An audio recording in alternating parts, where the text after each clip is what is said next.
You guys can see the screen as well.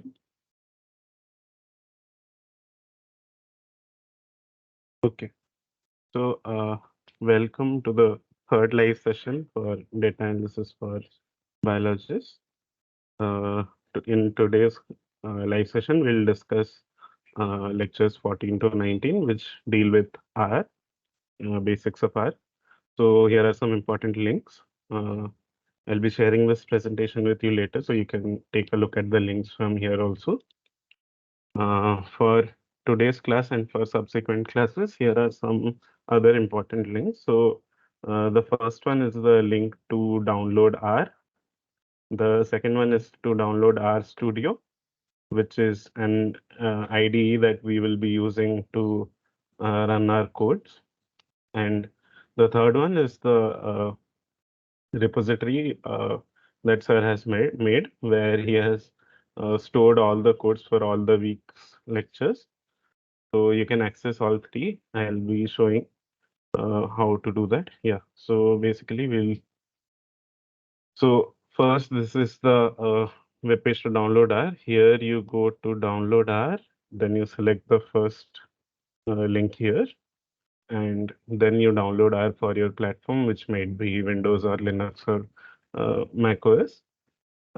Once you have downloaded R, you have to go to this other link to install R Studio. So the first step is done here. We have installed R once we are done. So you just need to install R Studio, and then it will give you a file that you have to run in Windows and it will install. The third link that I showed is the GitHub link here for Sir's repository, where he has all the codes for all the lectures in the course. Okay. So, did anyone face any issues while installing R or installing R Studio?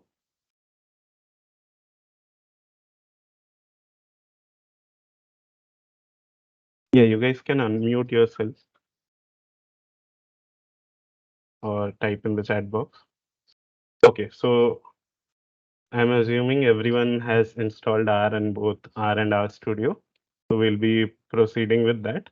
In case anyone has not done that till now, you can stop me at any point and ask me any doubts you are facing while you are trying to install R or R Studio. Okay. So once we have installed R, we can run this uh, thing called R console.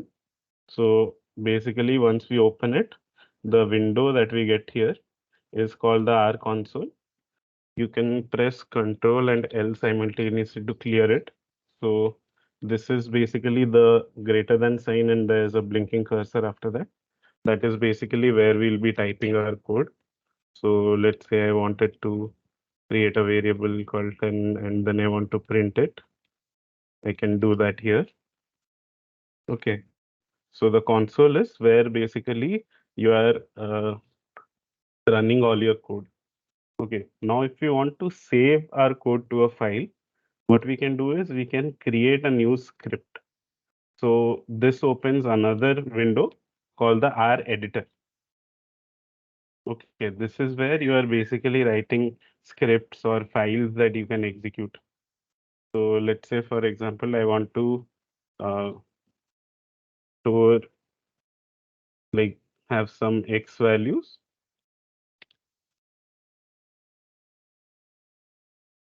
And some Y values. And then I just want to plot the result. Okay. So now that I have written the code here in the editor, I can save it. So if I save it, it saves in my documents folder to some file. Let's say I want to save it as sim.r.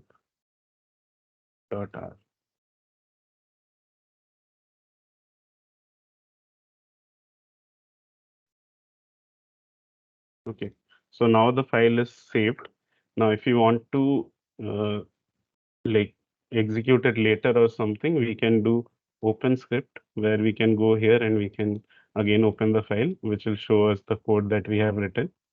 Now to execute, we have to select all of it and then press Alt Enter or Control Enter. Sorry.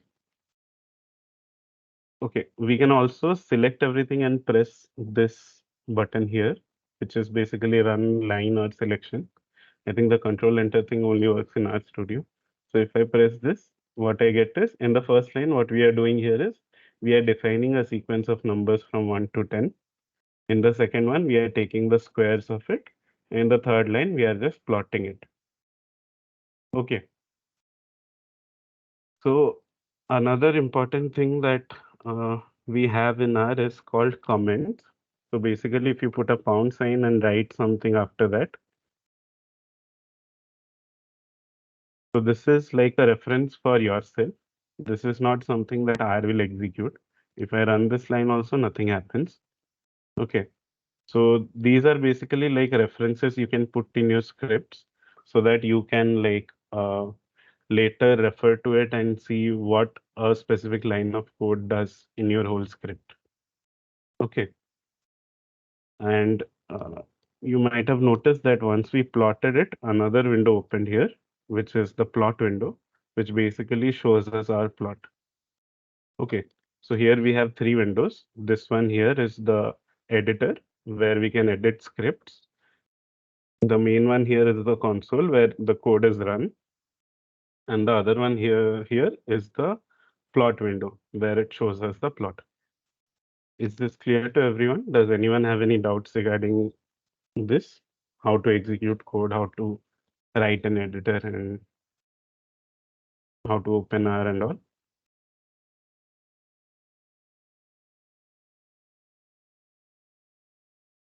Okay.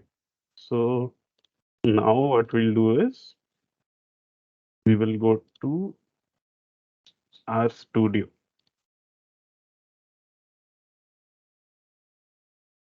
So this is how our studio looks like. So our studio is our integrated development environment, which allows us to basically do a lot of things. So, for example, in our studio, we have a lot of windows here that allow us to do a lot of different things. The one on the top left corner here is where we can write our scripts and load files and everything. The one on the top right is called the environment pane, which basically shows us what all variables are currently in use and what are the values of each of these variables. Okay. The bottom right one is where we see all the files, where we can see all the plots that are generated. We can see what all packages have been installed, and we can also access help here. So if we want to know more about some commands in R, we can use this pane. And the bottom left one here is basically the console where we are executing code. So yeah, let's say I again want to do the same thing. X is 10 and I print the value of X. So basically in the environment pane, you see that a new variable here is created called X, which has the value of 10. And when we print it out in the console, we see that the value we get is 10. So this is basically how things work in our studio. Sometimes you might need a different package or something to like carry out specialized operations or have specific access specific functions or something. So what we can do is we can go to the packages page here in the bottom right pane, and we can see what all packages are currently available for us. Let's say we want to plot something and we want the ggplot package. What we can do is we can just tick it here and the library will be loaded. The package will be loaded.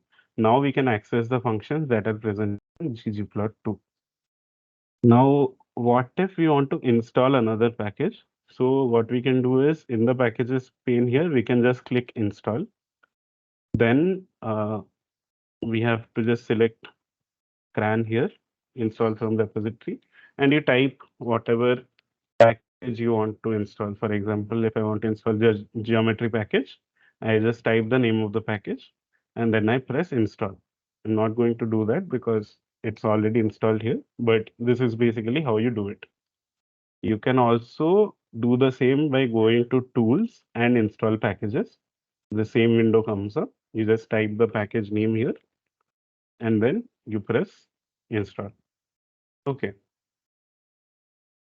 Uh, these broom things that we have here in the console and in the environment, these are basically to clear. So this basically clears out the console, like makes it blank, and all the environment variables are now gone. Okay. So the first thing that we need to do is we need to go to session before we start working on a project. We need to go to session and we need to set our working directory. So that we can do by selecting set working directory and choose directory. So let's say I want to go to this week 3 directory that I have created. I just go to the directory and I press open and I can see all the files that are there in the directory. Okay. And yeah, this command has basically executed, which has changed our working directory to the directory that we wanted.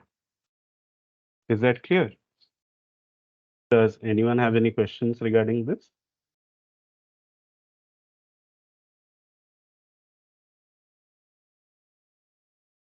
Okay.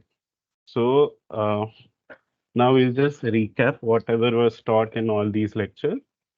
So in the first lecture, we were taught about installing our studio and then all these different panes. And sir also told how you can change the pane layout.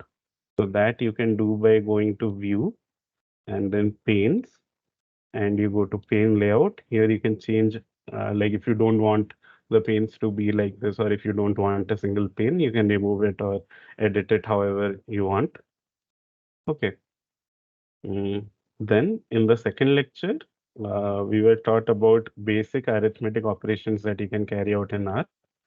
So yeah, the most basic things that you can carry out in R are like addition, subtraction, division. So here what I've done is I've created a script called week 3 lecture 2, which I can access from here, which is in the directory. So basically, I I go to one line in the script and I press Control Enter or Alt Enter, and that line will be executed. Okay. So here what we are doing is we are adding 2 plus 3. We use the plus sign to add, and we are getting the result 5. For subtraction, again 5 minus 2 gives us 3. Division is done by this forward slash. So 7 by 2 will give us what is 7 divided by 2, which is 3.5. Multiplication is done by the star operator. So 9 star 8 will give us 72.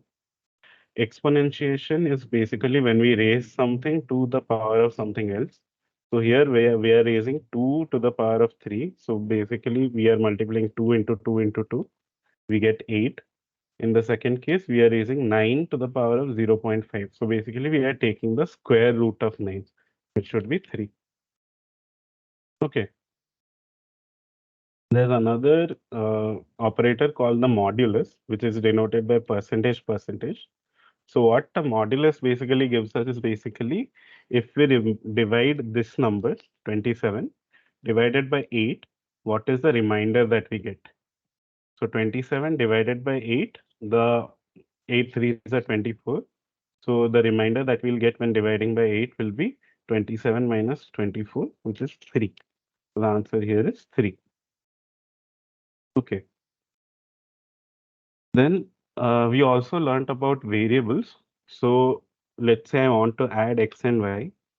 And if I just type x plus y, R throws an error because we have not assigned any value to x or assigned any value to y.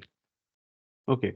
So this is basically how we assign a value to a variable. So on the left hand side, we have the variable, let's say x, and on the right hand side, we have the value which is 10. And this less than and dash symbol is used to assign this value. So now the value of x is stored as 10. So if we see here in an environment pane, we see that the value of x is 10. We can also use the print function, which prints out the value of x, which also gives us 10. Similarly, we can create a variable called y, which has the value of 13, and then we can add x and y. This should give us 23.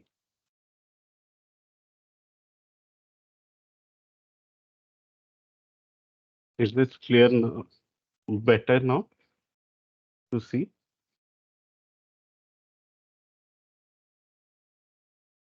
Okay.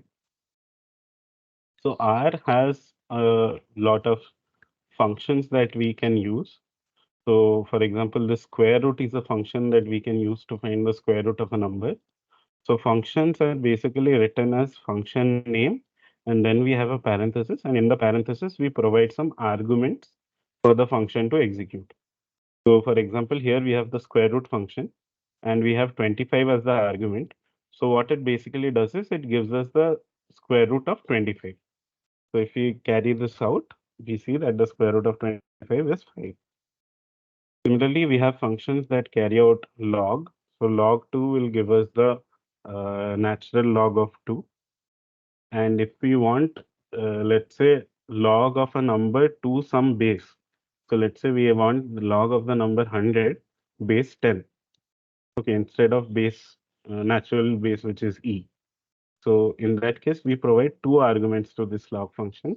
The first one is the number and this that we want to do log of, and the second one is base, the base that we want. Now, if we run this, we should get 2 because log 100 base 10 is 2. So R also has a function called log 10, which basically does the same thing without getting the second argument. So log 10 is basically log of a number base 10. Okay. So now again we can see here, if we execute log 4 comma 2, it basically does log of 4 base 2. So the answer again we get is 2.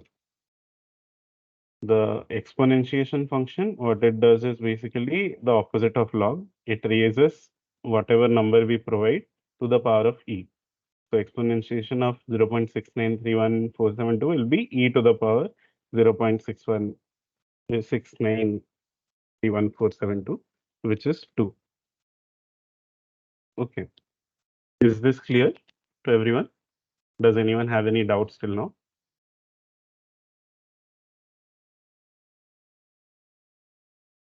Okay.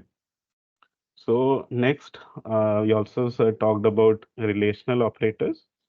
So basically, let's print out the values of x and y again. The value of our x is 10 and the value of y is 13. So we have relational operators which check for some condition. So for example, this greater than symbol here basically checks if x is the left hand side is greater than the right hand side. So if x is greater than y, this should return true. But if x is less than y, this should return false. In our case, x is 10 and y is 13. So this should return false. So x greater than y gives us false. If you want to check if two numbers are equal, then we use the double equal to sign. So if you want to check if x and y are the same value, so we write x equal to y, which basically gives us false because x is 10 and y is 13. Similarly, we can check if x is less than y, which returns true because x is less than y in this case. And we have x not equal to y. So not equal to is denoted by a exclamation mark followed by a equal to. Okay. So if we run this, we get true because x is 10 and y is 13. Both of the values are not the same. We also have certain logical operators such as and, or, and not, which can be used to combine two conditions and give us some output. So for example, here we have two conditions, x is greater than y and x is equal to y. So these are conditions that we had encountered before. So x is greater than y is basically false and x equal to y is also false. And we have put a and in between. So this and what it does is if the left hand side is true and the right hand side is true, it returns true. Otherwise, if any of the sides are false, it returns, or if both of the sides are false, it returns false. Okay, so in this case, the left hand side is also false, the right hand side is also false. So the whole equation should return as false. We can test another case where x is not equal to y and if x is less than y. In this case, the right hand side x is less than y is true. The left-hand side x is not equal to y is also true. So true and true equates to true. So in this case, the answer that we get is the statement is true. Okay. For or, so and is denoted by this ampersand sign. Okay. For or also basically combines two conditions. So on the left hand side we have one condition, on the right hand side we have one condition, and in the middle we have a pipe symbol which denotes or.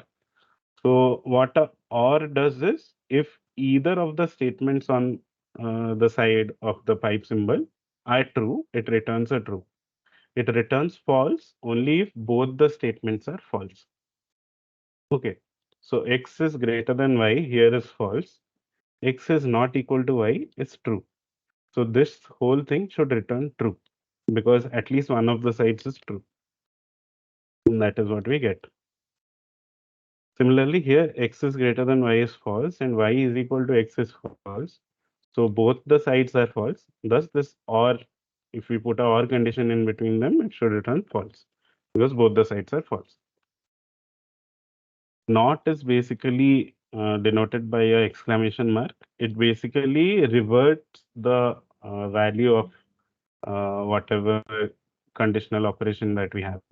So we have x is less than y, which is true because x is 10 and y is 13. And if we put a not outside of it, it basically tells us false. So the inner condition is true, but since we have a not here, the condition executes to false. Similarly, x is greater than y. If you put a not in front of it, this thing is false. So it returns true to us. Okay. Is that clear?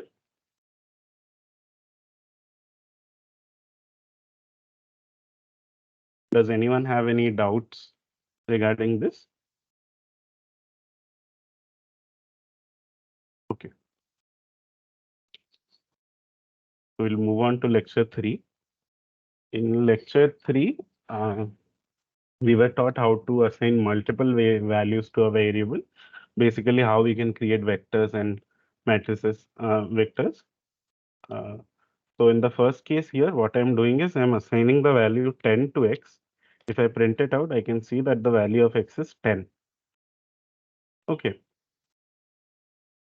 But what if I want to make a vector of x? I don't want a single number. So what I can do is I can use the colon operator.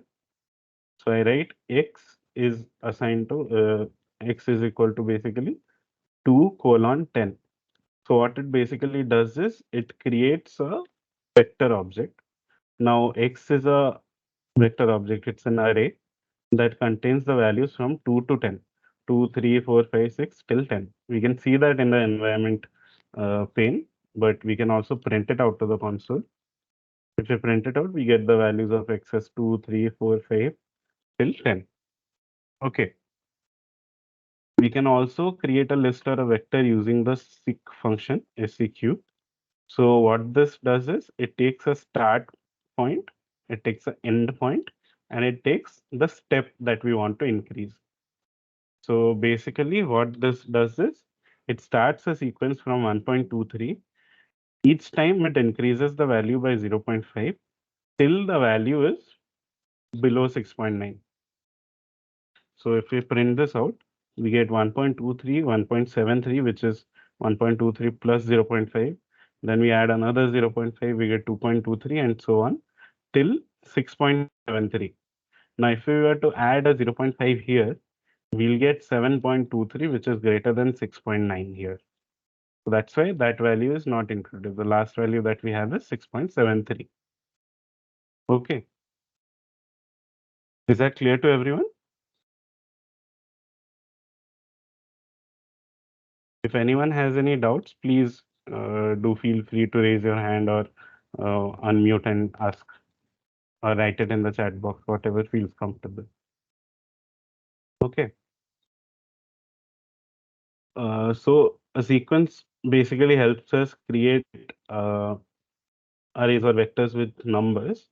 What if we want to use things other than numbers? So let's say in this case, we are just using numbers. we are using the function C, which basically combines all the values that we give here into a vector. So now we are writing ages is equal to C, and we are giving a lot of different values separated by comma. If we run this and we print ages, we see ages is a vector containing 18, 19, 22, and whatever values that we have provided. Similarly, using the C function, instead of numbers, we can also add characters. So characters are denoted by basically this apostrophe or single quotes or double quotes. Okay. So this is a character string, this is a character string, this is a character string. So basically the names variable that we are creating is a list of these characters. So if we print out names, we see it is AB, BB, CC. Okay, that clear?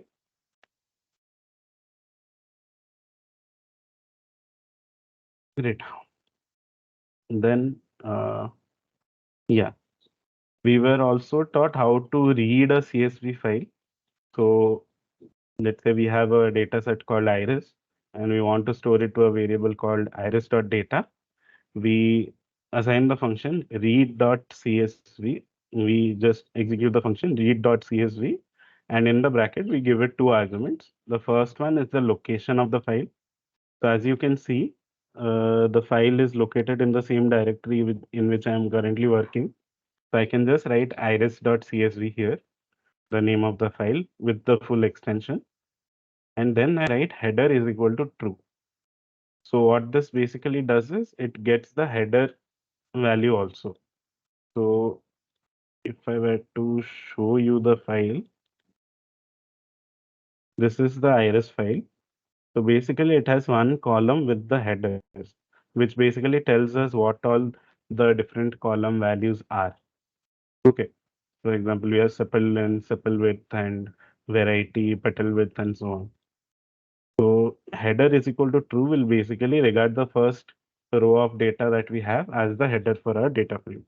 Now, if I have to execute this, I see in the environment tab uh, pane, we have unloaded a data called iris.data. Now, if we double click this here, we can see that we have loaded all the data from the CSV file. And the headers are sepal and sepal width and whatever we had in the Excel file, the first row. Okay. Now we can see double click the data here and see what all it contains. But let's say we are working with a very huge data set, but we just want to check a little bit of the data to make sure that it is okay. So what we can do is we can use two functions called head and tail. So we write head, and in the argument we provide what data we want to see. And if we execute this, we see just the initial few rows of the data frame. Okay, the index starts at 1, 2, 3, 4, 5, 6, and we see all the columns and what all values are there. Now, if we run the function called tail, it basically does the same thing, but from the end of the data set. So we get the last 6 values from the data set. Okay, 145 till 150. The total we have 150 observations. We can use the function names and then data to see the name of different columns that we have in the data set. Okay. We can use the dim function to check the dimensions of the data. So it basically says it has 150 rows and 5 columns. We can also individually check n row and then give it data to see how many rows are there.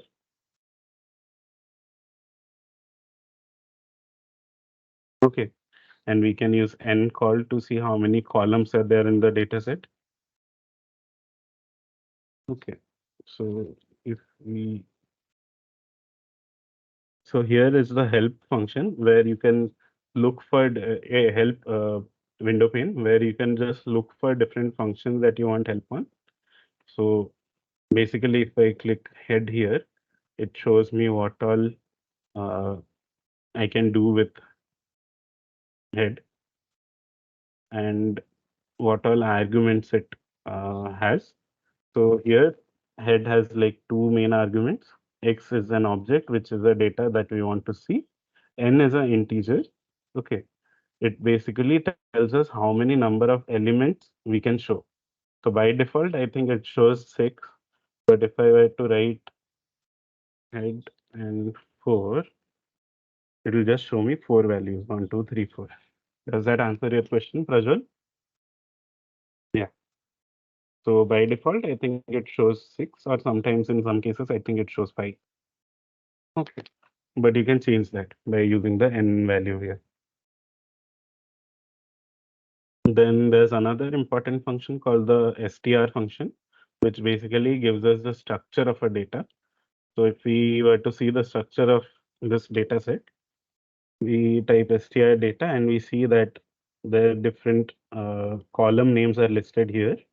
Then what type it is? It's numeric, numeric, numeric. It's a factor. So factor is basically character class, kind of like the three variables here. In the variety, there are three types of categorical variables. So that's why it's called factor here. And all the values are given here for that particular column. So petal width, all the values are given here. Petal length, all the values are given here, and so on. Okay. Then the more important thing that we will do basically is we will extract data from a data frame and try to see and all that. So for that, basically we need to know how to access certain parts of the data. So we can use the dollar operator to access some column of the data or variable of the data.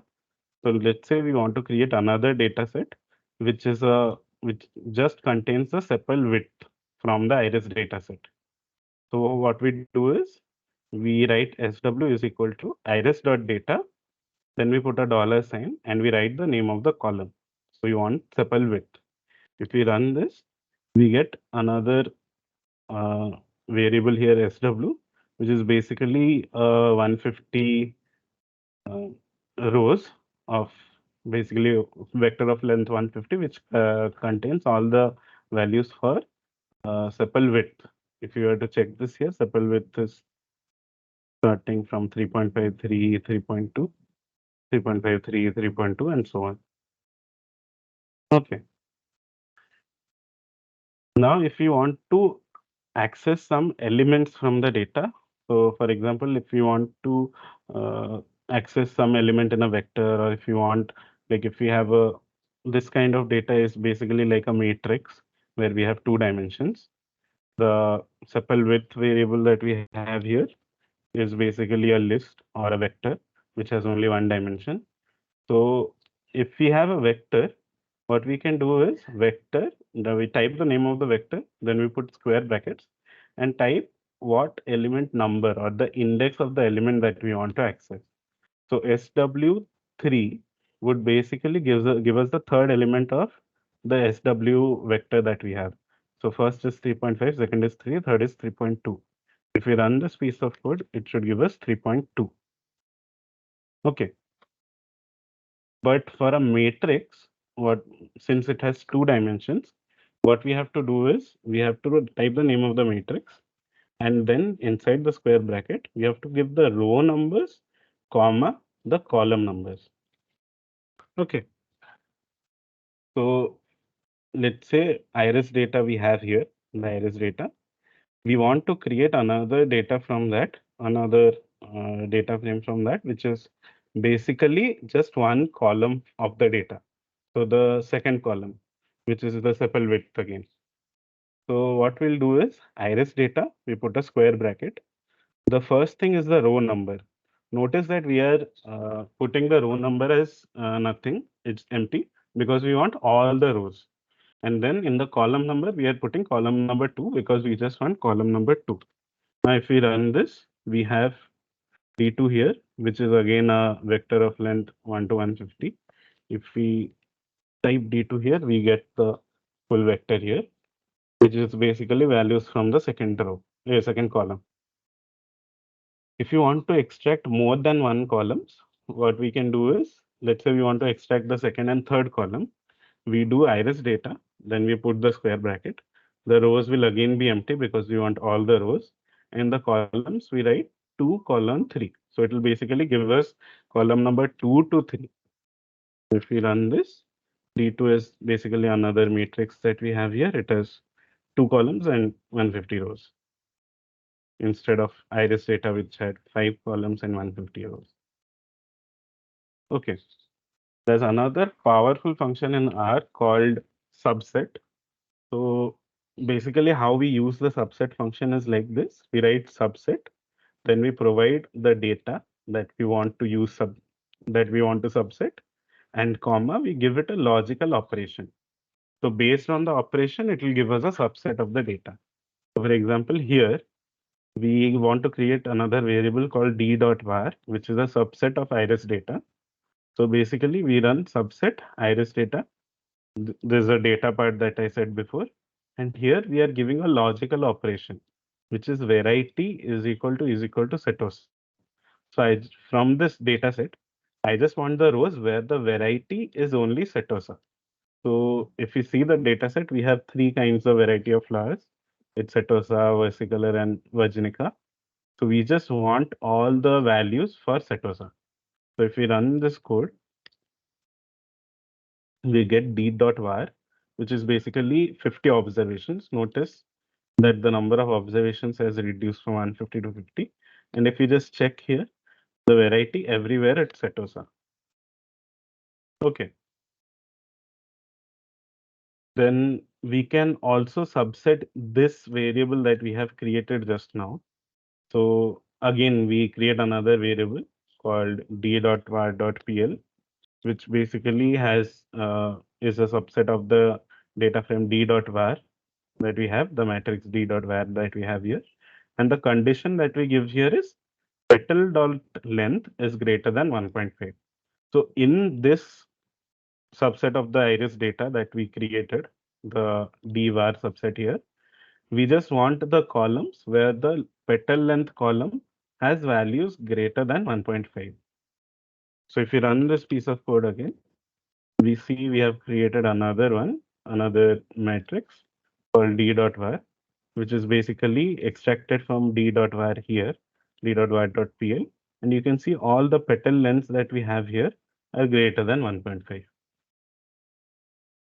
Okay, was that clear? So the subset function, to recap, basically we write subset data and then we give it some logical operation. And this logic operation generally involves like column names and like some value of the columns that we want to give. Like let's say some comparator or some equal to or something not equal to or something like that. Some condition, logical condition that we give in the second argument. Is that clear? Okay. So we close these.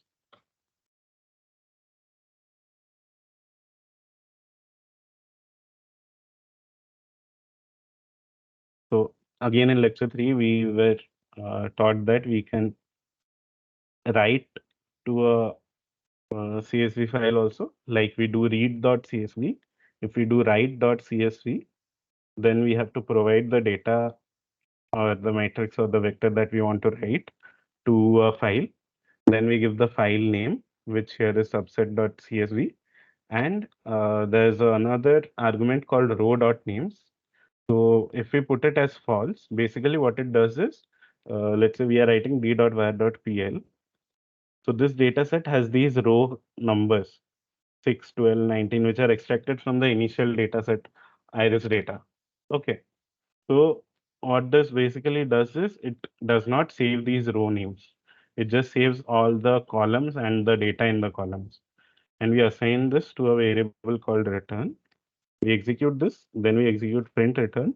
If it prints null, we know that it has been executed and the file is saved. We can see that the file is created here, subset.csv. If I were to open the file, we see that we just have the data. We don't have the row numbers here. Okay. Now let's say we want the row numbers. So what we do is basically write.csv, we give it the data, we give it the file name, and we give it row names is equal to true. If I execute this and then print it, it says null. We'll open the file again. Now notice that there's another column here in the beginning which is basically row numbers. It does not have a header. It is basically the row numbers or the row labels that we had in the data set here. 6, 12, 99, so on. Okay. So we can use the full path of the data. So instead of just writing iris.csv, if I want to load it from another directory which is not the current working directory or something, I can write the full path to the read.csv function. And if I execute this, I'll get another variable new data, which basically read the file. We can read data from URL using read.csv. Inside that, we give it a function URL, and then in brackets, we give it another argument, which is basically the URL of whatever data we want to read, CSV file we want to read. And if we run this, it will take some time because it's connecting to the internet, but it loads some data. Okay. Now, if you want to read, so CSV files are files that has values separated by comma. Sometimes you might have tables where the values are separated by tabs. So in that case, to read uh, table data in which it is the data is separated by tabs, what we do is we use the function read.table. So tabular data is equal to read.table. We give it the name of the file that we want to read with the full extension. Again, the header is true, so the file has a header row. And then here the sep option is basically what is the character that separates the data. So we have a \t, which basically indicates a tab. So this is the tab separated data that we are trying to read. If we run this, we see that we have got the data from a iris.txt file, which is basically a tab separated. If I were to show you that file, this is how it looks. So basically we have the same data, but instead of comma, we have tabs separating all the values here. Okay. Then R comes with a lot of different default data sets that we can use. So we do data and then we put a parenthesis, and this shows us basically what all data sets are present in R. So let's say we want to load the BOD data, which is basically biochemical oxygen demand data. What we do is BOD.data is equal to BOD. We just write the name of the data set. And then it basically loads the data frame from like as files where it is stored. Uh, if you want to see what are the column names, so this data set that we loaded has two columns, time and demand. But what if we want to see it in the console? We write print column names, COL names, and then we give it the data set. So basically, this will print out time and demand because those are the names of the columns in the data.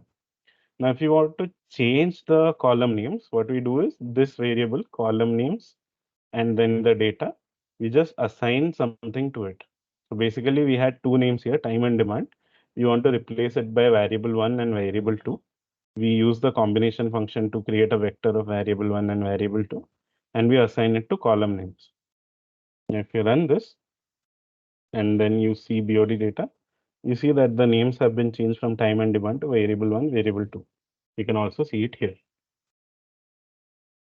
Okay, so that was all that was taught in week 3, lecture 3. Does anyone have any doubts regarding this?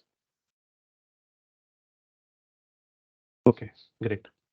Then we'll move on to lecture 4.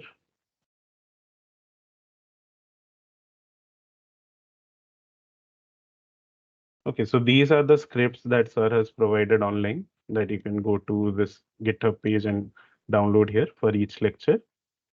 Okay, the link is also there in the below every video. There's a link to download files. You can download from there, or you can go to this GitHub link and download. Okay. So here in week 3, lecture 4, what we did was we tried to analyze some blood pressure data. So first we have to create a data set before we can analyze. So we are creating a variable vector called ages, which basically stores ages of different patients.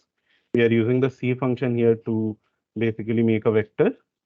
So we have ages from 23, 34, 35, and so on. So it's a vector with basically these values. We have cis, which basically is the systolic pressure, dia, which is the diastolic pressure. We have 10 values in each of them. Then we can use the function length to see what is the length of a given vector. If we print length of cis, it should give us 10 because it has 10 values. Okay. There are other functions such as minimum and maximum present in base R. You don't need to load any packages. You just type minimum and you give it some data matrix or vector. It'll give you the minimum value. So minimum of systolic pressure here is 115. Okay. Minimum of this set is 115. Yes. Then maximum of cis we get as 131. So we write max in the parenthesis, we write the name of the vector. Maximum is 131. Exactly. Okay. We can also find okay,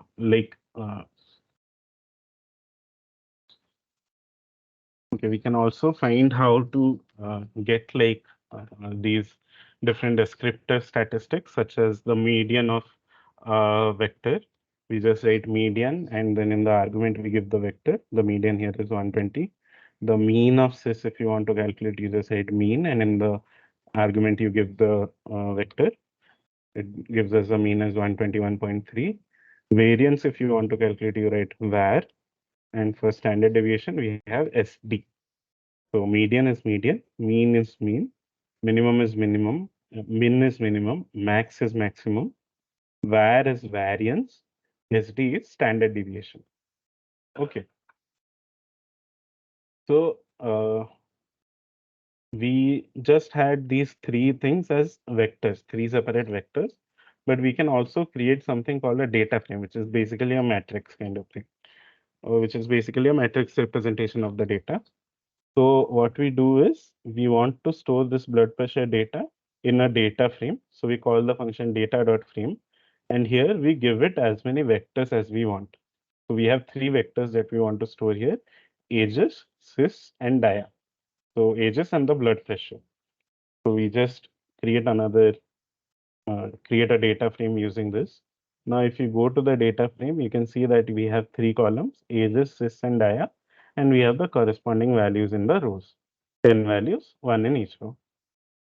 Okay. Now, one way to get all of the descriptive statistics is to use the function summary. So summary in parenthesis, we give it the data set, bp.data. What it gives us is for each of the columns, so for ages, for cis, and for dia, it gives us the minimum, it gives us the first quartile, it gives us the median, mean, third quantile, and the maximum value for each of these columns. We don't need to run these many different functions. We can just get most of it from using summary. Okay, is that clear? Okay, I think someone is having difficulties downloading codes. So you're able to go to the link, right? The link that I provided. So basically, this is the link. I'll put it in the chat box also.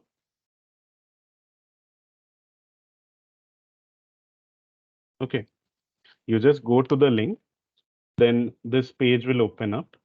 Here you see this button called code. You click here and then you click download zip. Okay, it will basically download a zip file for you. So yeah, once it is downloaded, you can go to the location and open this. You see that zipped here is all the data that you need. You have to extract it. So if you are using Windows 11 or something, you can do it directly here. If I extract this, it extracts into another folder. Once I extract the zip file, here we have WinRAR archives for each lecture. So let's say I want to access the code for lecture 16. I just open it with WinRAR. It will show me what all is there, and I can extract it also here. Let's say I extract it.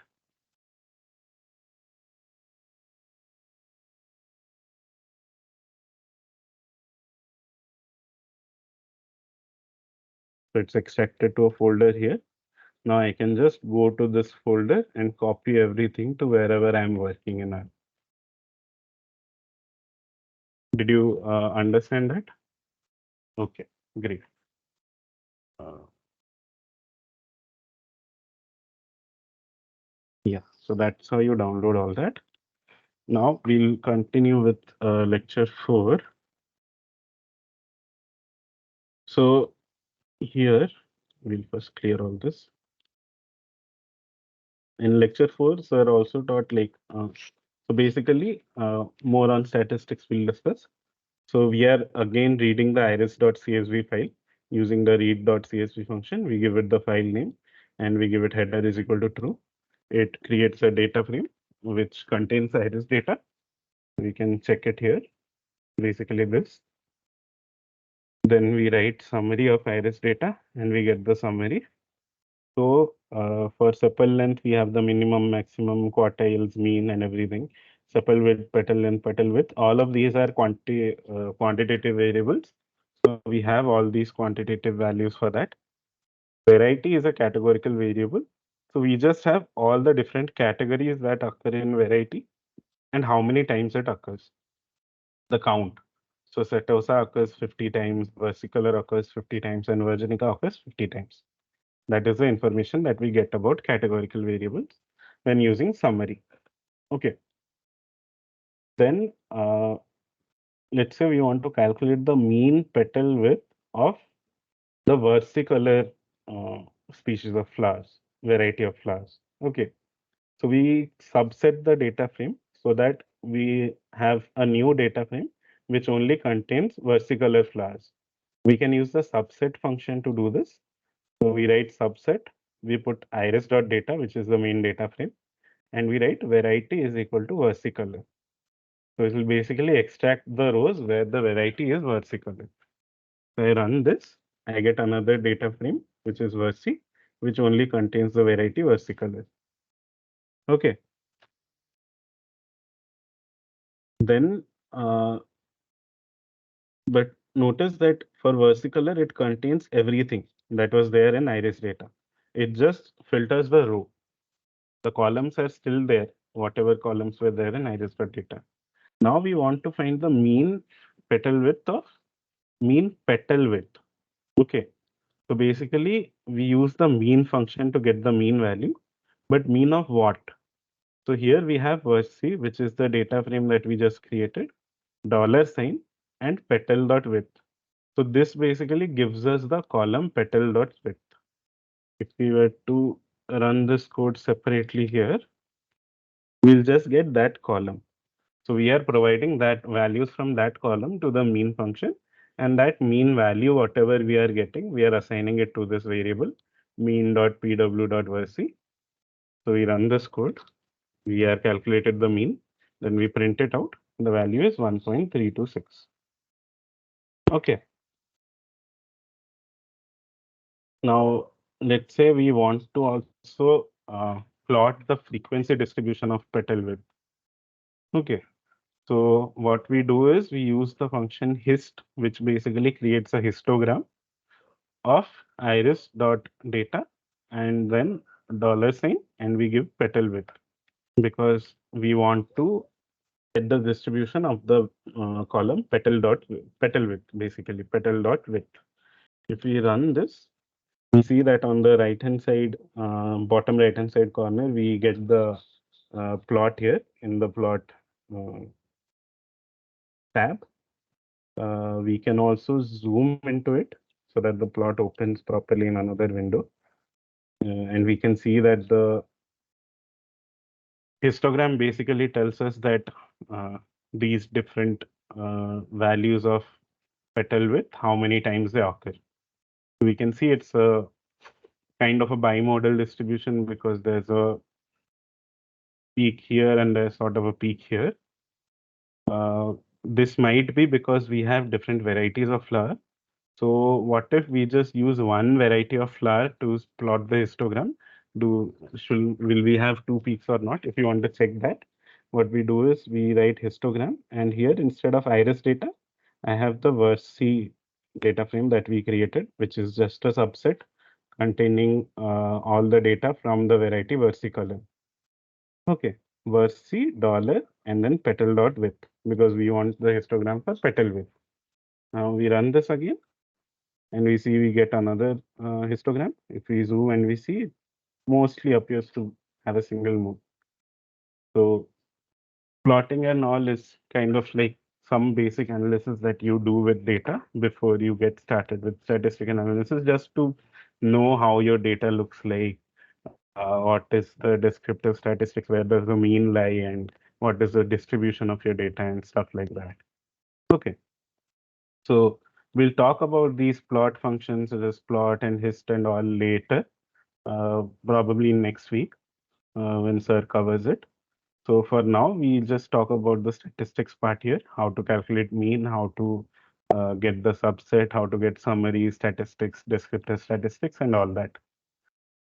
Does anyone have any doubts with this?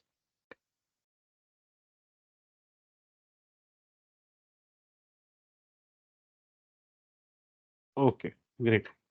So we'll move on to the next lecture, lecture 5. We'll again clean all this. Okay, so lecture 5, we have a data set, a CSV file, which is basically plan.csv.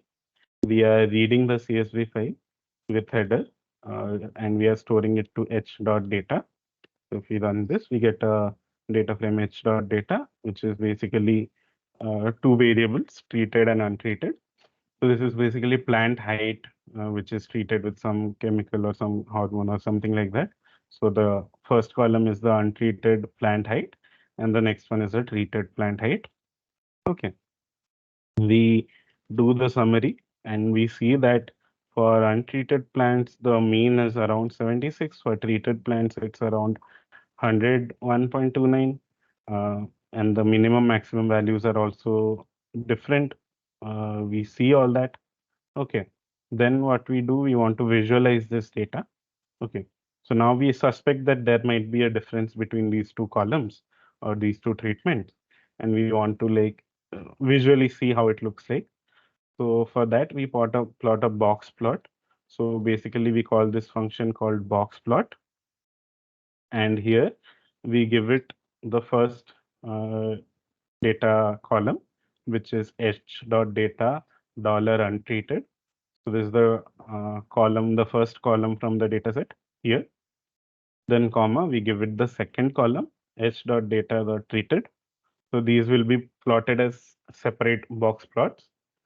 In the names, we give it the vector untreated and treated, which is basically the names for the different data that we provided here. So the first one is untreated, second one is treated.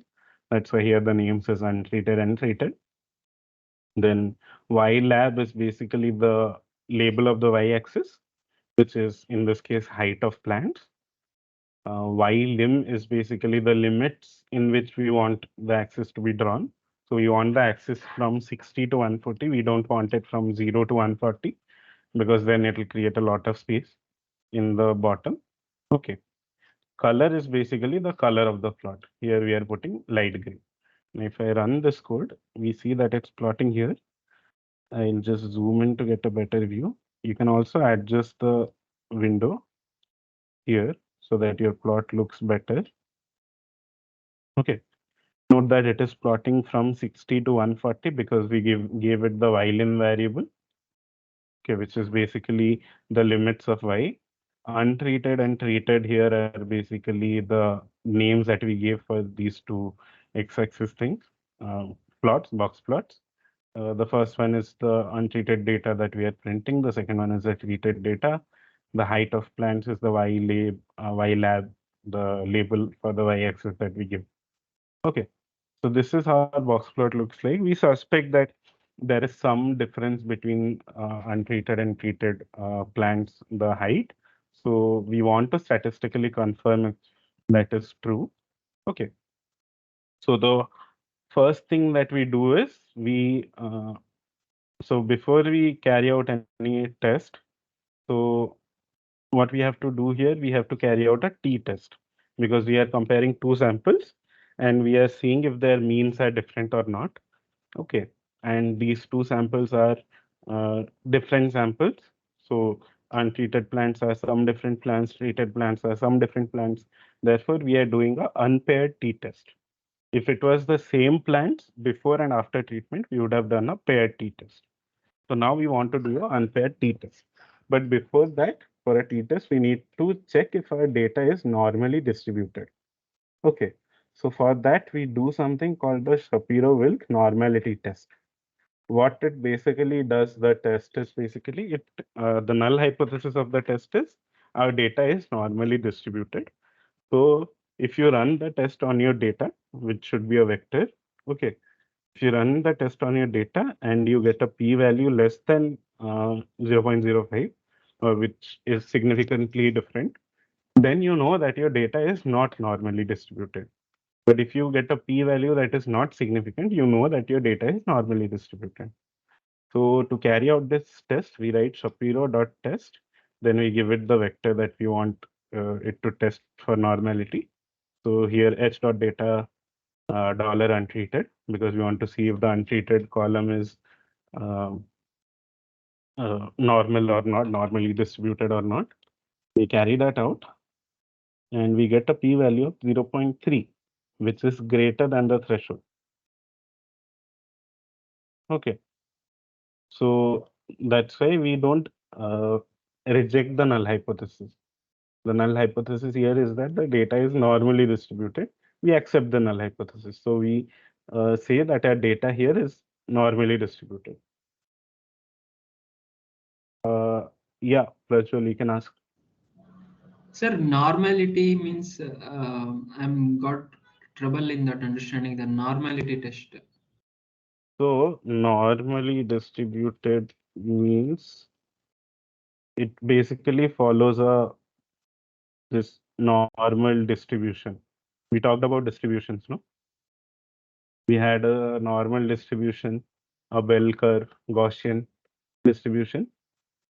If Yes, your sir. data is something like this, okay, there is a mean value and there are some other different values, and your data is something like this, which broadly follows the normal distribution in pattern where it peaks around the mean and then it is symmetric on both sides. Then the data is called normally distributed. Is that clear? Yes, sir. Okay.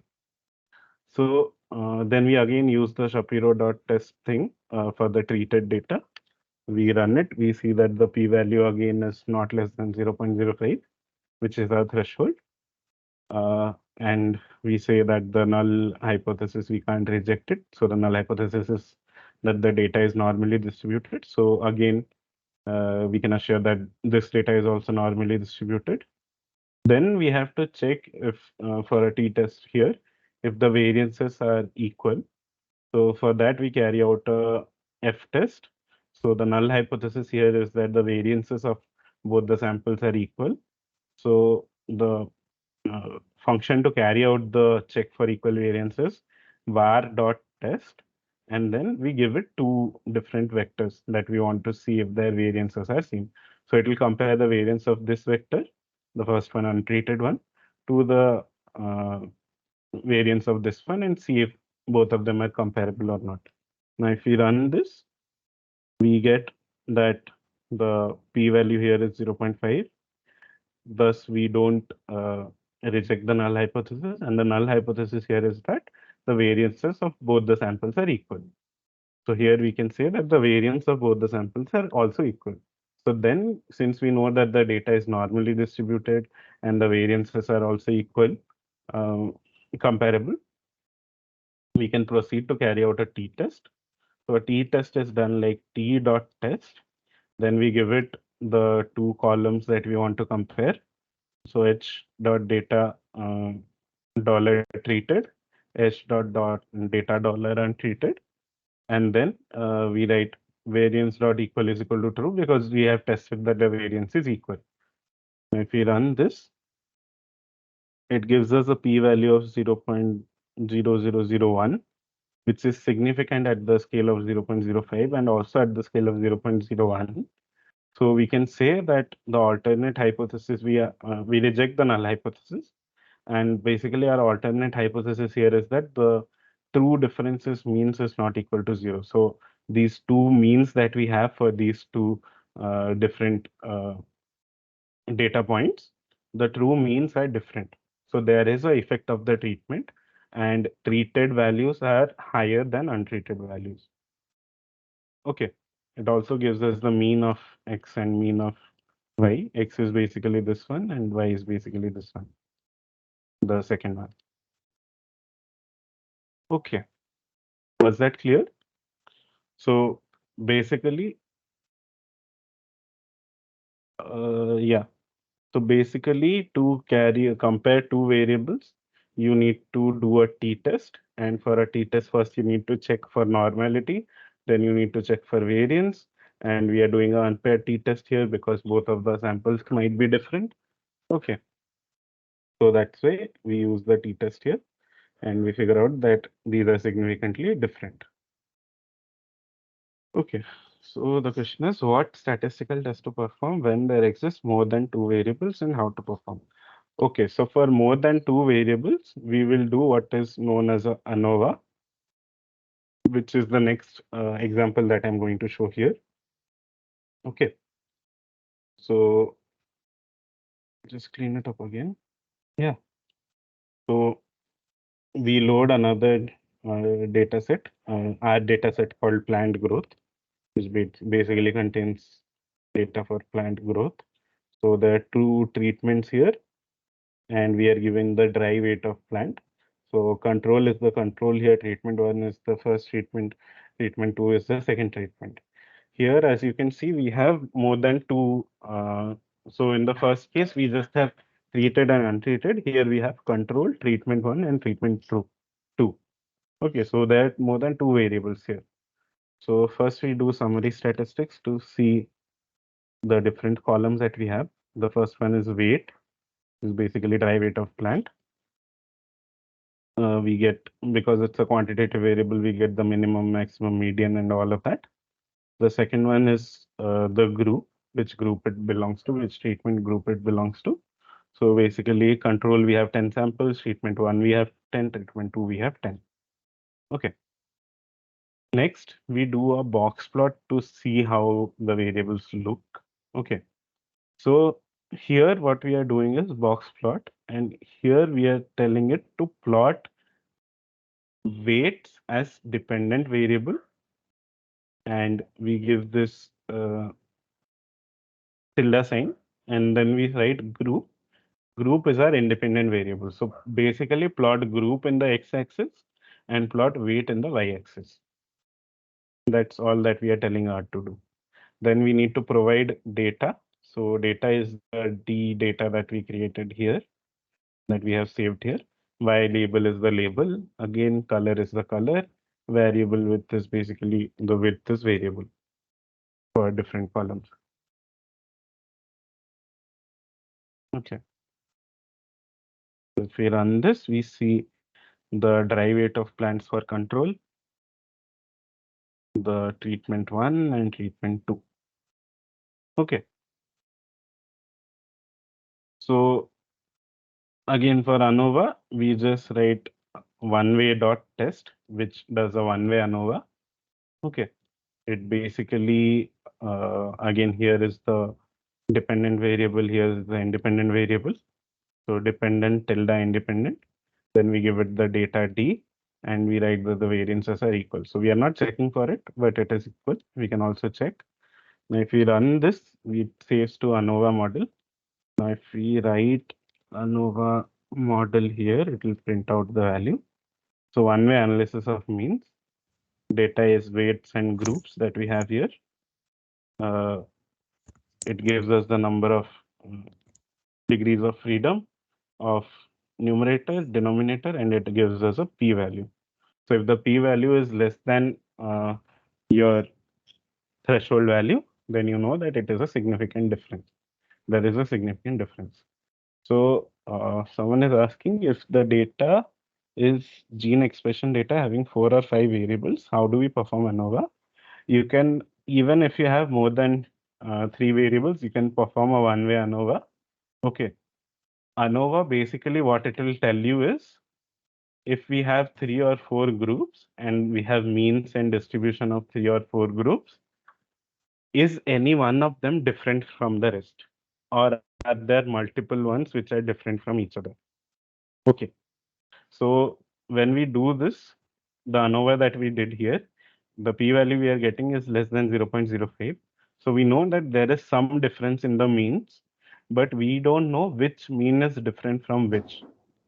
To do that, we have to do pairwise t-test between control treatment 1, treatment 1, treatment 2, control treatment 2, to see if all of them are statistically similar or different.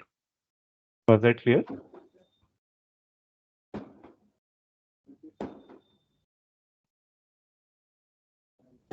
Okay.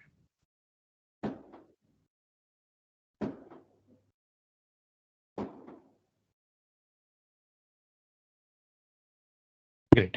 Thanks. Next, we'll move on to lecture 6, which is the last lecture.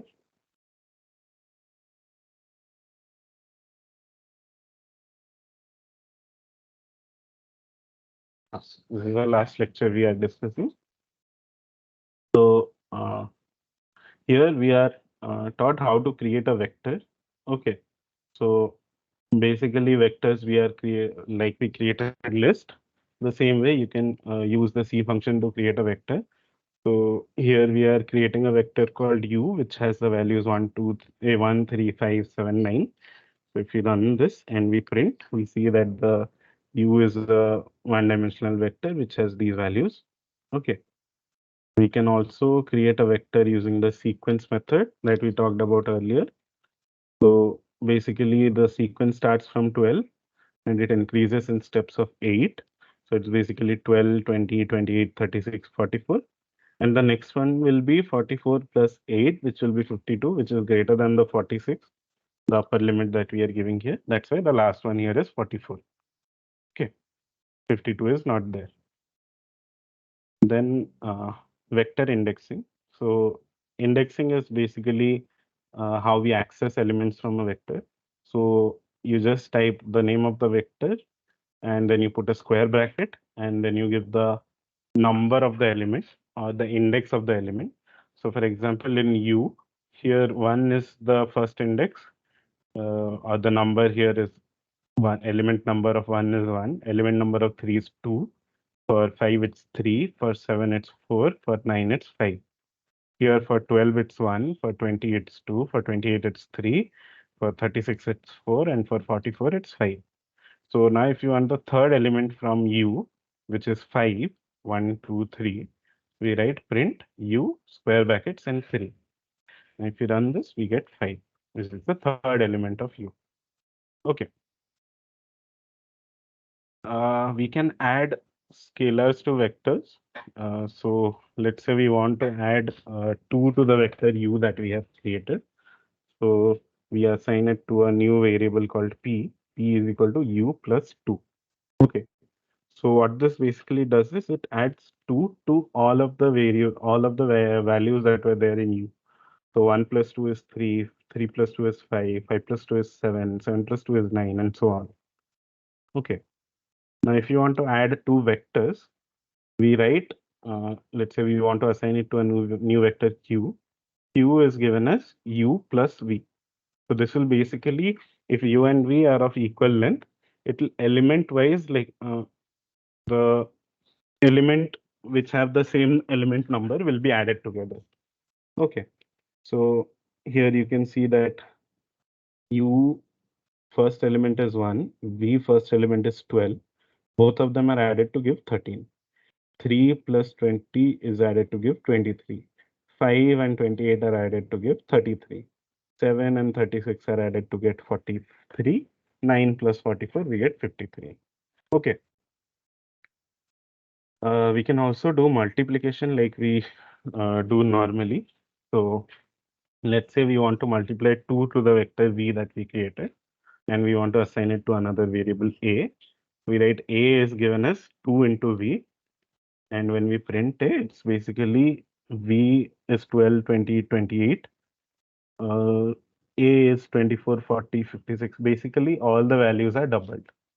Okay, so yeah, to find the dot product of two vectors, we'll be using the library called geometry. Okay, so you have to install the library by going into tools, install packages. You look here for geometry and then you press install. Okay. Uh, After that, you have to type library in parentheses. You have to give the name of the library so that the library is loaded for use in the console currently. Okay. Another thing that you can do is you can go to the packages pane here. You can find the geometry package and then just tick on it here. This basically executes library geometry. Okay. So yeah, this will basically load the package and then we can access all the functions that are defined in the geometry package, such as dot, which gives us the dot product of two vectors. Okay. So B here, B, we are assigning the dot product of U and V to B. So we write dot. In the arguments, we provide the two vectors that we want the dot product of U and V, and then we execute it. Sorry. Yeah. B is dot of U and V, and then we print B, which is 860. 860. So basically, dot product is like all the corresponding elements are multiplied and then added together. So 1 into 12 plus 3 into 20 plus 5 into 28 plus 7 into 36 plus 9 into 44. The sum is basically 860. Okay. We can use the norm function to get the uh, magnitude of a vector. Okay. So let's say we want to assign the magnitude of u to the variable x. So x is given as norm of u, type is 2. So norm is generally defined as like all the elements raised to some power added and then root, not root, like raised to 1 by that power, basically. Okay, so the magnitude of a vector is the second norm. So what we are doing is all the elements of the vector, we are squaring it, we are adding it, and then we are taking the square. So that is the norm. So here in type, we have to write 2 to get the magnitude. So if we execute this and print it, we see that the magnitude of the vector u that we had is 12.84. Okay. By definition, we can also do this. So we multiply u into u, which basically multiplies each element to itself, basically squaring each element. Then we take the sum of all the squares, and then we take the square root of the sum. So this should also give us the same answer, which is 12.84523. Okay. Now, if you want a unit vector in the direction of u, what we do is we are assigning this to I. So we take u divided by the norm of u. U divided by its magnitude will give us a unit vector in the direction of u. Now, if we run this and we print I, we get the vector, this one, which is basically a unit vector. We can check that by checking the magnitude of the unit vector, which should be 1. So if we do norm of this unit vector, we get 1. Okay. So we can also use R to calculate the angle between two vectors. So The angle with the cos theta, let's say theta is the angle between two vectors.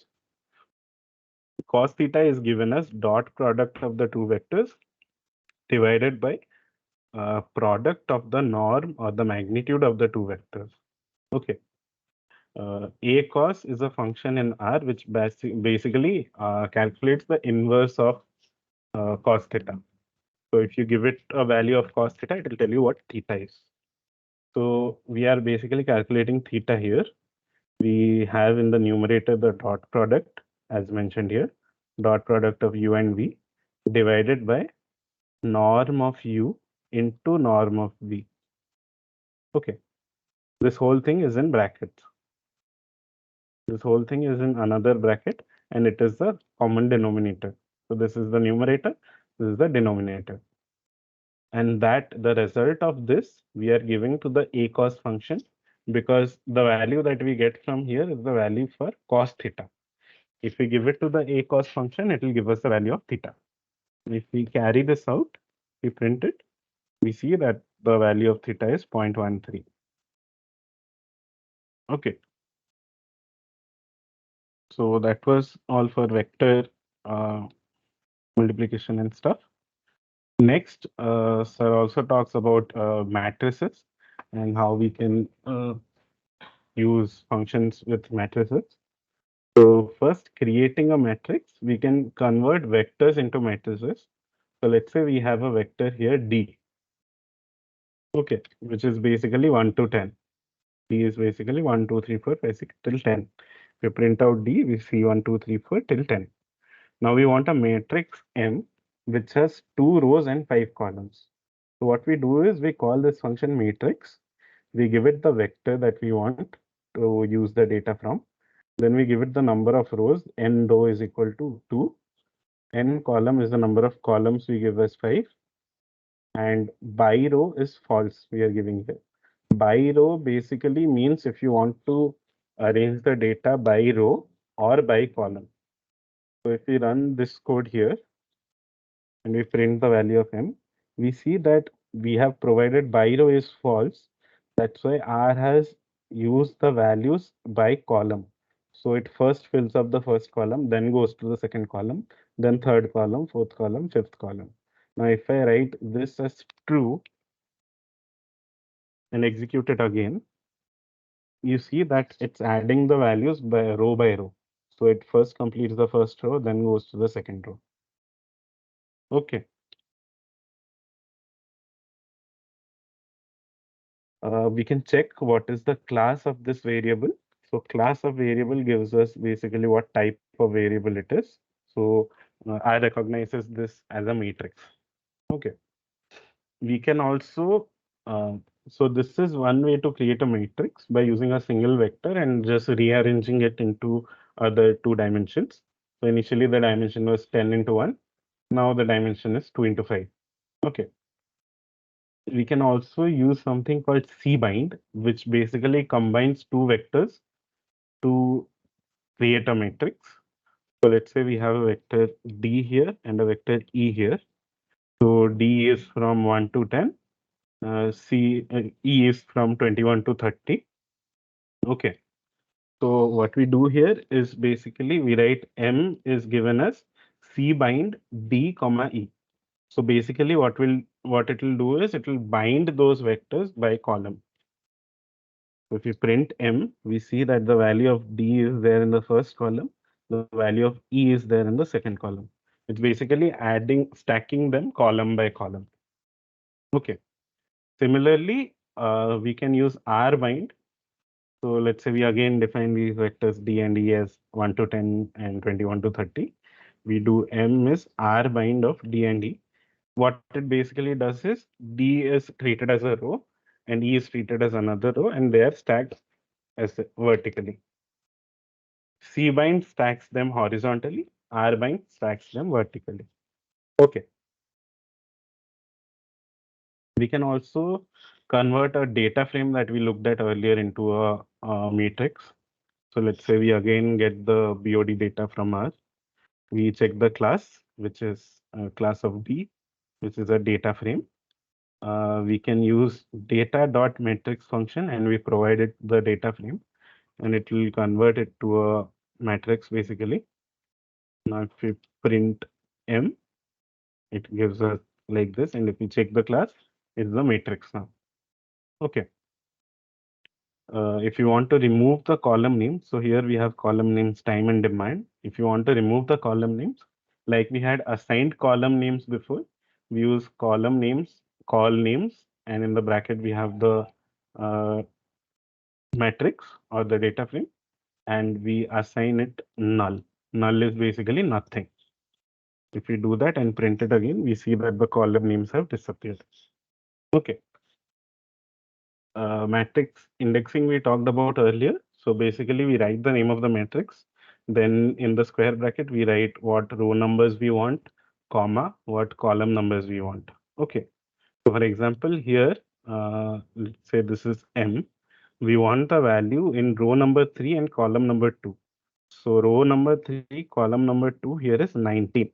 What we do here is M in square brackets, we write 3 comma 2. 3 is the row, 2 is the column. Okay, we run this, we get the value 19.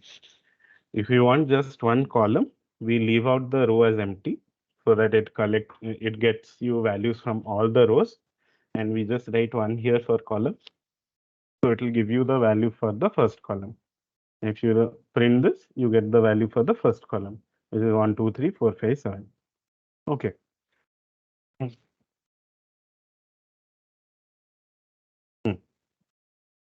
Now, transpose of a matrix is basically where we are inverting the rows and column. So your rows now become your columns and your columns become your rows. So in R, how you can get a transpose of a matrix is by using the T function. So T and in brackets you give M, you get the transpose of the matrix. If you print TM now, MT is the transpose. If I print M here, you see that M is like this. It has 6 rows and 2 columns, whereas MT has 2 rows and 6 columns. We have basically flipped it over. Okay. Matrix addition also we were taught about. So let's create two matrices, M and N. So M is a matrix with values 1, 2, 3, 4. Uh, N is a matrix with values 11 to 14. Okay, 2 by 2 matrices. To sum two matrices, we just write M plus N.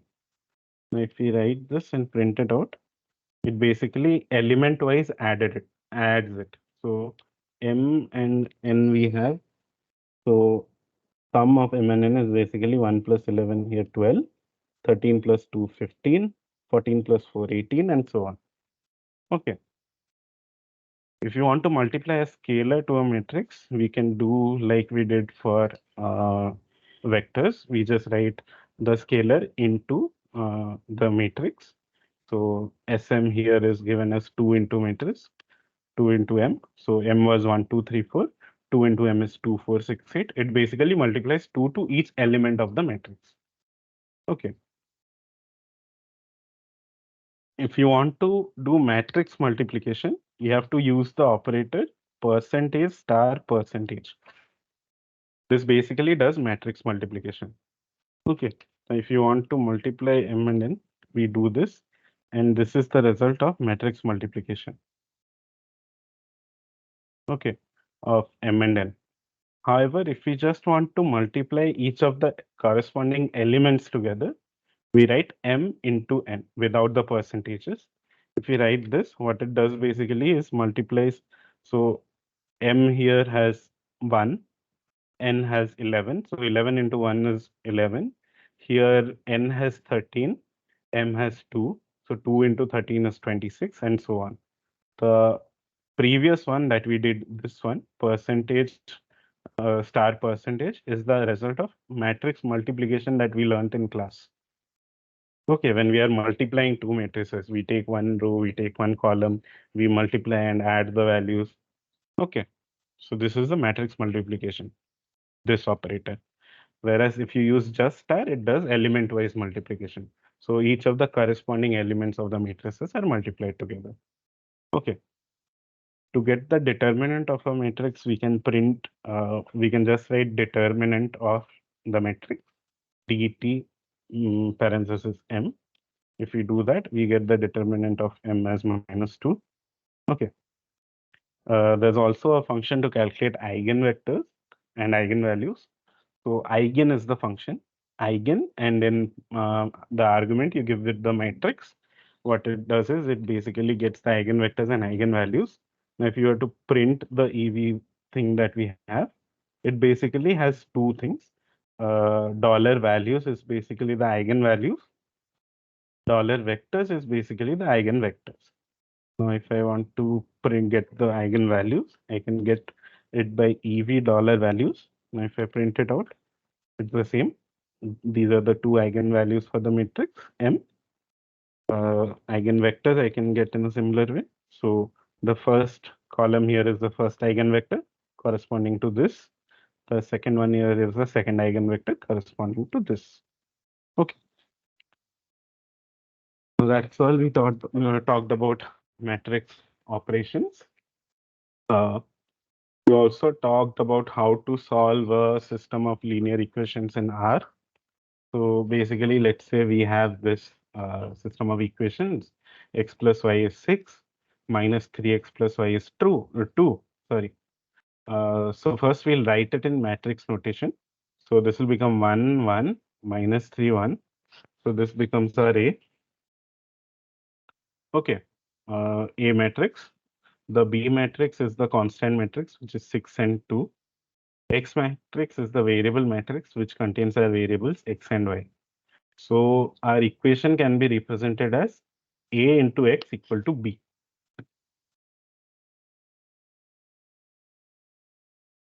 Okay.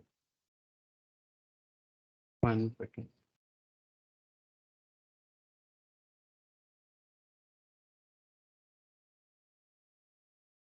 Ah, A into x equal to B. The solution to this system of equation is that x is equal to inverse of A into B. So basically we multiply A inverse on both sides.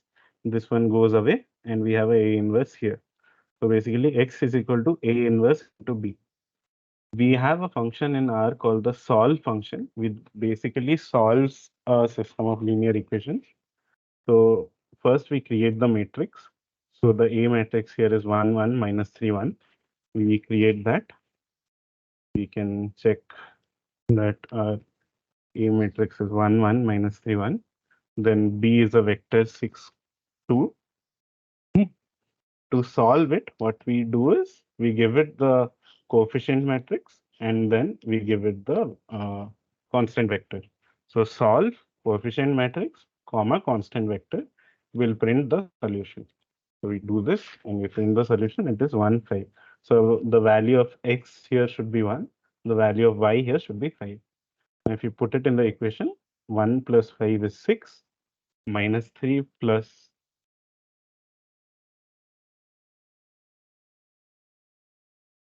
sorry, it's 2.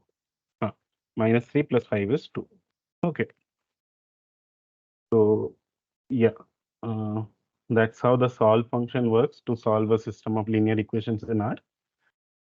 Now, if you want to find the inverse of a matrix A in R, what you need to do is you just need to use the solve function without providing a constant matrix. So here we are providing the constant matrix B. If we don't provide the constant matrix, what basically R does is it finds the inverse of A. So if I were to do this, I'll get this matrix, which is basically the inverse of A. Okay, so let's say I put Z is equal to solve A. So I'm assigning the inverse to another variable here, Z, sorry, less than dash. I run it. Now I have Z and I have A. So Z is this, A is this. Now if I were to do matrix multiplication, Z percentage star percentage A, I run this, I get the identity matrix 1, 0, 0, 1. So Z is the inverse of A and A is the inverse of Z. Okay. Was that clear to everyone?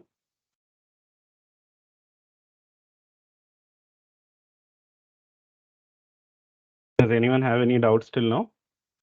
We have covered whatever was taught in the lectures. Okay, now we'll go through some questions. Okay, so the first question is, what will be the output of the following code? Screen it. So the code is, so in the exams, you won't be allowed to use R. So you'll be given questions like this, where basically you are given some R code. You need to figure out what the output of the R code will be, or you need to tell what different basically functions in R do and all. You have to remember all that.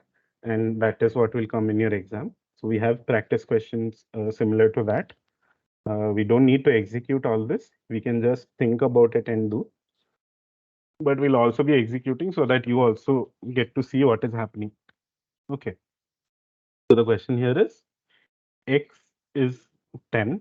So the value of x is assigned as 10. The value of y is assigned as 3. The value of z is x percentage y. So this percentage is basically modulus. So modulus gives us the remainder when we are dividing x by y. We are dividing 10 by 3. The remainder we get should be 1. Now we are just printing the value of z. So this should print 1. So the answer here for the first question should be 1. Now if we run this code, we can see x is given as 10, y is given as 3, z is given as x modulus y, and we print the value of z, which is 1. Okay. The second question is, what is the output of the following R code? So the R code we are given is A is given as 10, B is assigned the value of 3, C is basically uh, A is equal to 10 and B is equal to 2. So the value of C basically we are printing out here. So the output should be the value of C. So here the left hand condition A is equal to 10 will equate to true. The right hand condition B is equal to true will B is equal to 2 will equate to false. Since we have a and we have true and false, the answer will be false. So if we print this out, the answer should be false. Now if you run this, we can see A we are assigning, B we are assigning, C we are getting, we print, it's false. Okay. So the answer will be option B here. The third question is, which of the following functions is used to read tab delimited data in R? So the function that is used to read tab delimited data is basically read.table.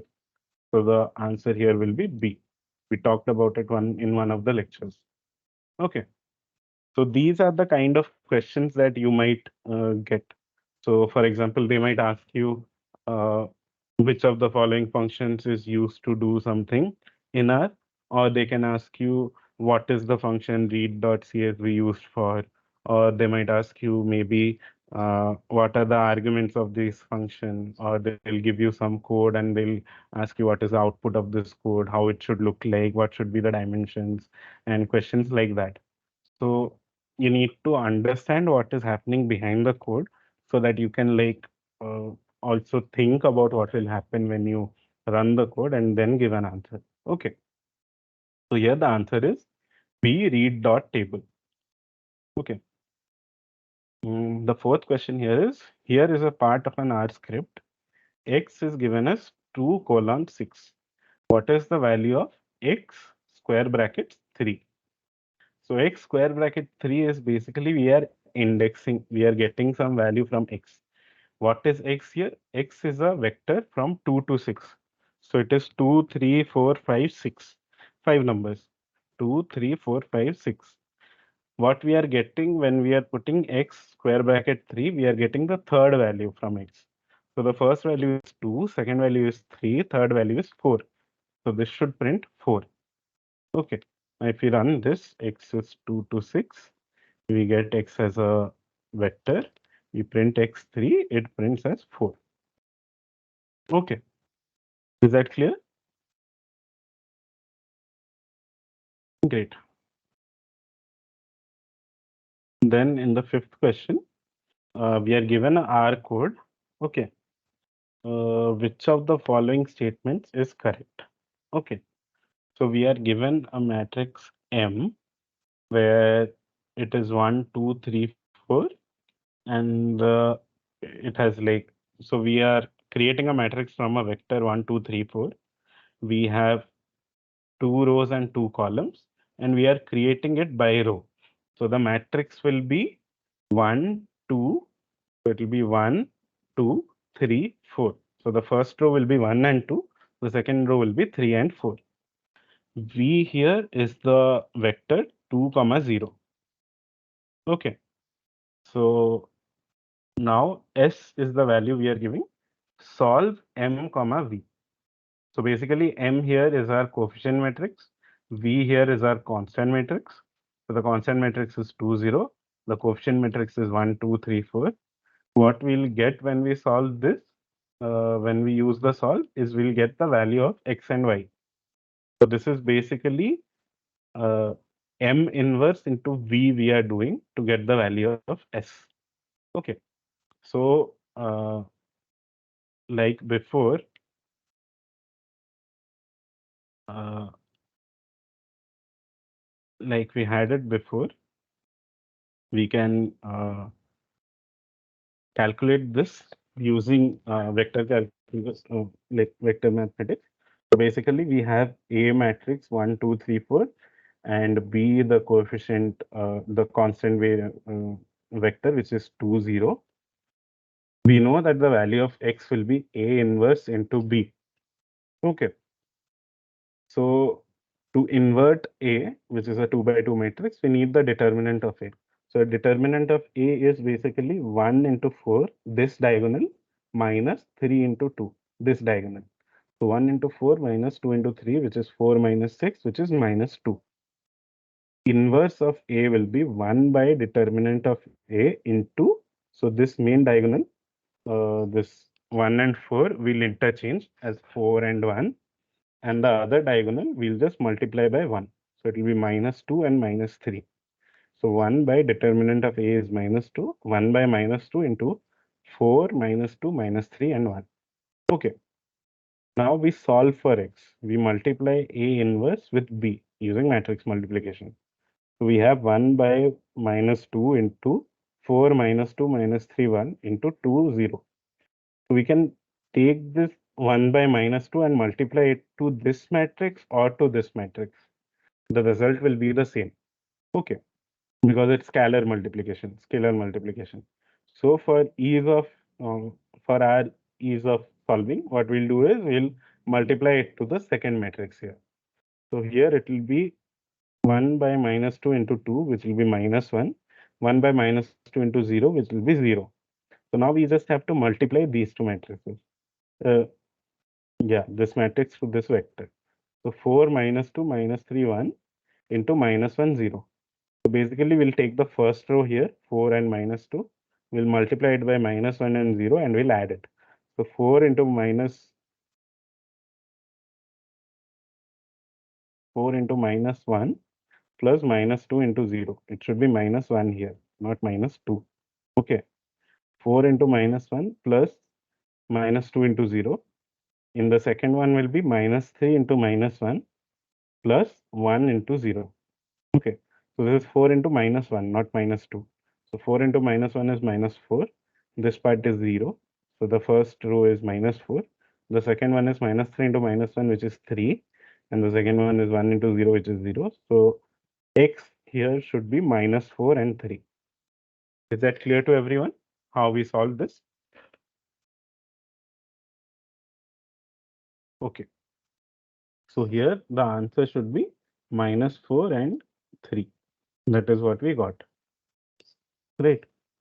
Minus 4 and 3. So let's execute this to find out if R also does the same. So we have the matrix M. We can see M here. We have the matrix V, which is 2, 0. And if we solve, we get S. We just print S, which is minus 4 and 3. So the answer here is option E, S equal to minus 4 comma 3.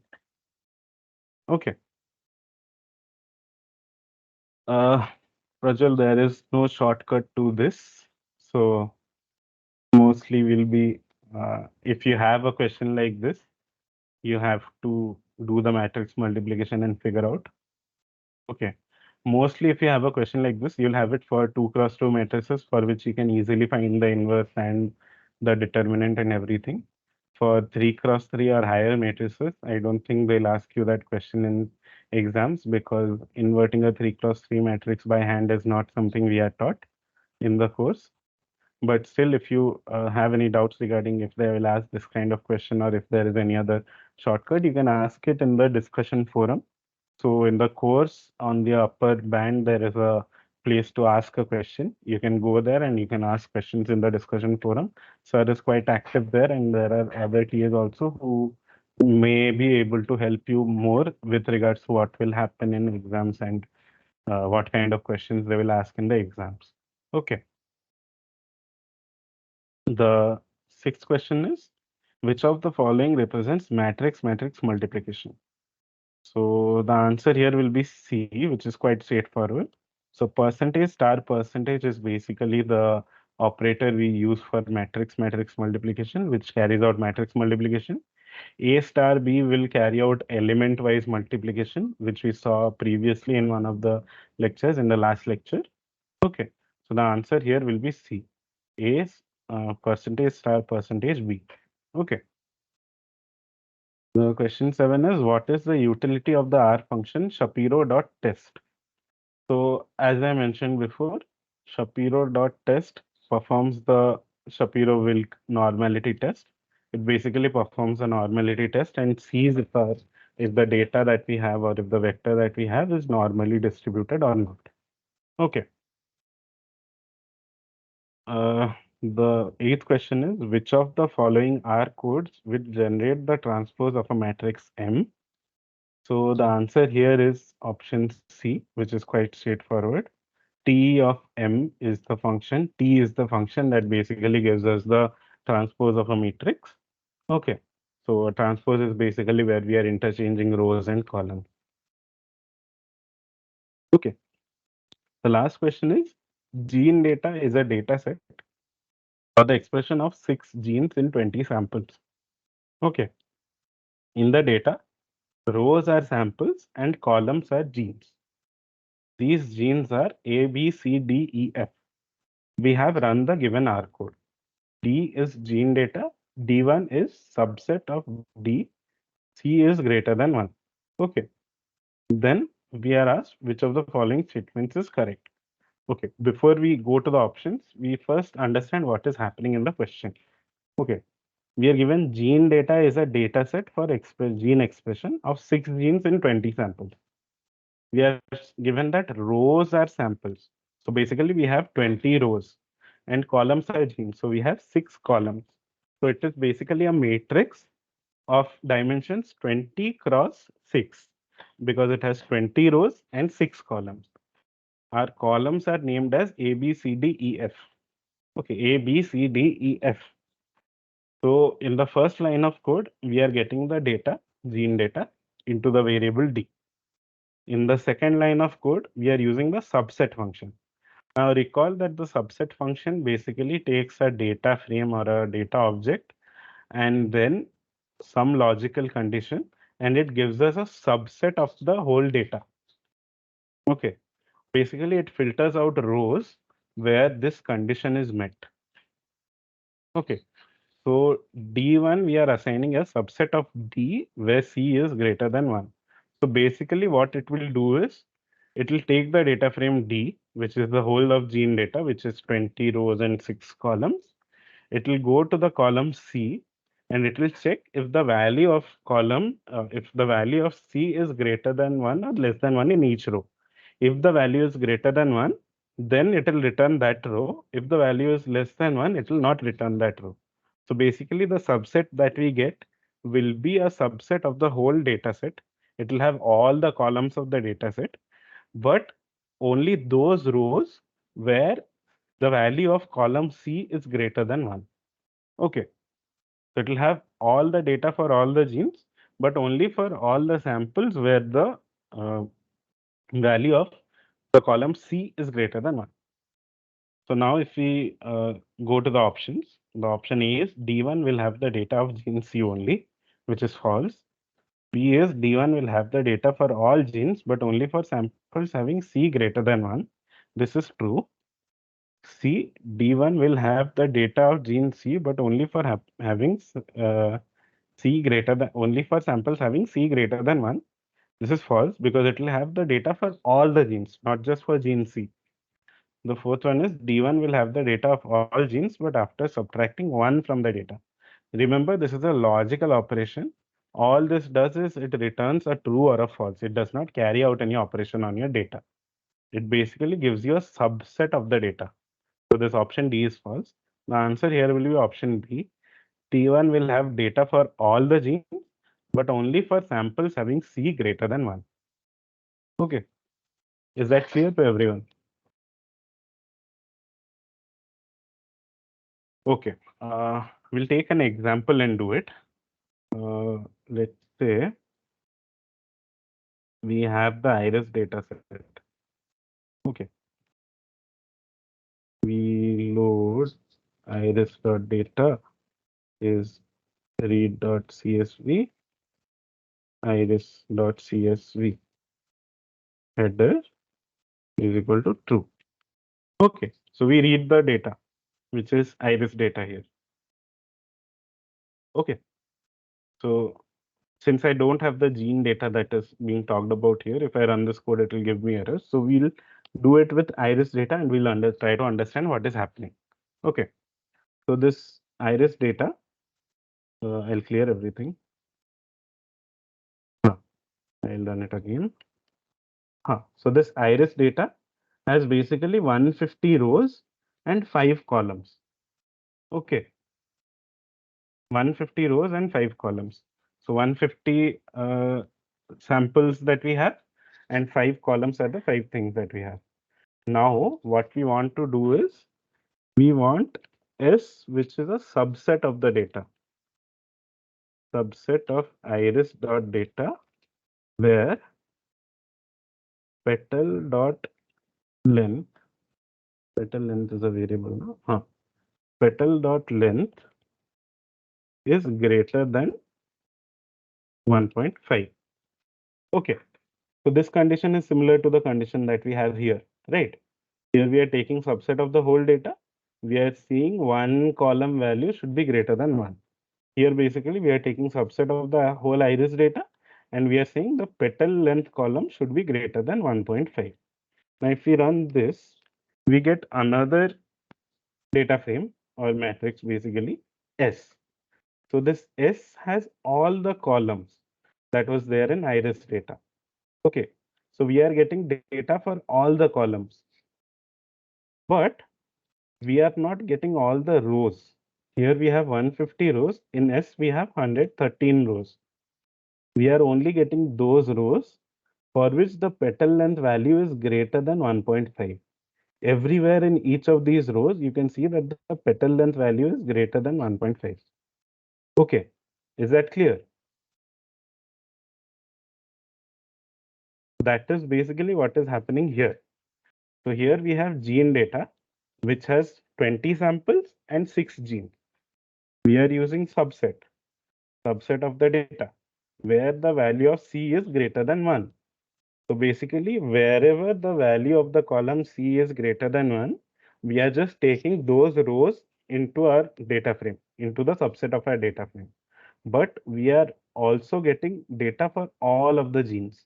Like here, we got data for all of the columns. Even if we just used here the petal.length column to select the data, we are getting data for all of the columns. Sepal length, sepal width, petal length, petal width, variety, all of it we have. We just don't have some rows of values where the length of petal is less than 1.5. Okay. Is that clear? Okay. So, yeah, we'll stop here today. Next class, we'll discuss the next week lectures, which will be next Saturday. So if anyone has any more doubts or if anyone is finding any difficulties in like installing R or like doing something else, like downloading the codes or getting hold of the codes and anything, do let me know. Or you can also ask questions in the discussion forum. There are people who will help you out there also. The video for today's lecture will be uploaded on YouTube and the link will be shared with you. I will also upload these codes and everything into the Google Drive folder that I have. I'll make a separate folder for week 3 where it will have all the codes for week 3, all these codes and data sets and the questions, practice questions also. So you can go through it again when you want later. I think that's it. If no one has any more questions, we can stop here and we'll meet next week.